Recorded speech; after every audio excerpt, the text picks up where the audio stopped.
I really like the simple defenses of fight, flight, freeze, and friendly. So you've probably heard of fight or flight, and evolutionarily, of course, we had to fight off the animal that was attacking or run like crazy, choose which was going to be most effective in that moment. But there's also freeze and friendly, which are also our animal defenses. So freezing like a bunny or a deer if you get in danger. And a lot of my clients actually do start to freeze up and they disappear. Like that's, if you're the kind of person who just wants to disappear in a group, you don't want anyone to notice you or you don't want to get called on, and they actually start to disappear in their relationships and no one thinks about their needs anymore. It's like they're invisible. And it does protect them, but of course they lose everything. And it can also affect digestion, because when we get really frozen and still in that way, we can have digestive problems and irritable bowel because things aren't flowing and moving. We're not moving enough. And so that's the freeze defense. And then the other interesting fun one is friendly, which, the apes would grimace at each other, which looks like a smile. And it's just to communicate, I won't hurt you if you don't hurt me. So it's like a quick way to just establish safety. So smile, smile, okay, we're safe. And that's where our smiles evolved from. And hopefully now we can use those smiles to really communicate warmth and love and actual care for people. But it can also be defensive.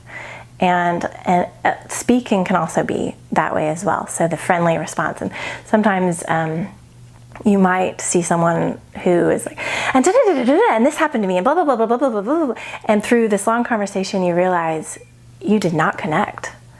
And so they use their words to actually keep you away instead of inviting connection. So it's whether you're speaking to connect or speaking to keep someone away. So you can just notice in yourself those moments when you're actually threatened and you get really overly friendly. Everyone has their own style of defending. Some people get aggressive, that would be the fight. And some people avoid everything, that's the fleeing, or want to run out of the room. So I like those basic ones because it can help you understand what your pattern is. Well, depending on what your natural instinct is, then the awareness of it will really help first off.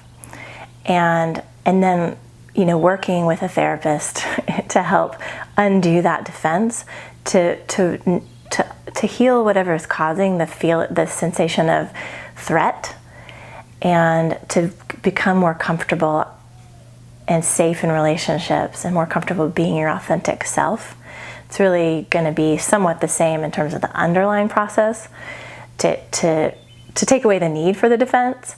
But in terms of the actual defense, like if you're one of those fight people, you'd want to have other ways. You'd want to notice what's happening, and then through your therapy or your healthy relationships, learn how to not always be subtly creating arguments with people to keep them at a safe distance. So you would, you can work with it directly as well.